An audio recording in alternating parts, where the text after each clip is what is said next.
Hi guys.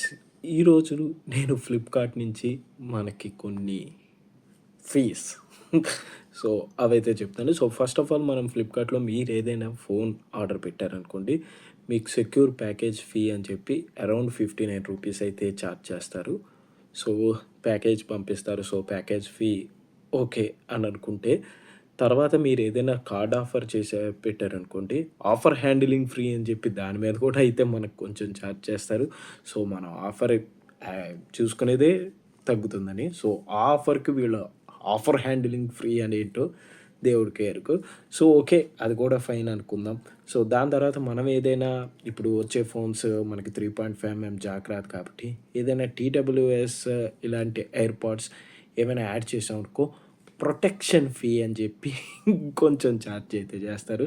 So, మరి దేనికి protection ఇస్తారో తెలీదు. సో, మీరు చూసారనుకోండి ఆల్మోస్ట్ మనకి ఈ డెలివరీ కంప్లెయింట్స్‌లో 90% ఫ్లిప్‌కార్ట్ నుంచే అయితే వస్తాయి. ఫేక్ ప్రొడక్ట్స్ ఇచ్చినట్టు లేదా డ్యామేజ్ ప్రొడక్ట్స్ అయినట్టు. మరి ఇంక వీళ్ళేం ప్రొటెక్షన్ చేస్తారో అది దేవుడికెరుగు. సో, ఇదంతా అయిపోయింది. సరే అనుకుని మనం క్యాష్ ఆన్ డెలివరీ మీద పిక్ చేసామనుకోండి, ఇంకో ₹10 ఎక్స్‌ట్రా అయితే ఏస్తారు క్యాష్ ఆన్ డెలివరీ అని. సో, ఫ్లిప్‌కార్ట్ ఇలా ఒకే ప్రొడక్ట్ మీద ఇన్ని చార్జెస్ చేసే బదులు వాళ్ళ సర్వీస్ ఇంప్రూవ్ చేసుకుంటే ఇంకా బావుంటుంది. సో, ఇలాంటి షార్ట్స్ మీరు రోజు చూడాలనుకుంటే మన ఛానల్‌ని సబ్స్క్రైబ్ చేసుకోండి. అండ్ అలాగే నేను పెట్టే వీడియోస్ మీకు ఎప్పటికప్పుడు అప్డేట్ రావాలంటే పక్కనే ఉన్న బెల్ ఐకాన్ అయితే ప్రెస్ చేయండి. సో, రేపు పొద్దున ఇంకో షార్ట్‌తో కలుద్దాం. బాయ్.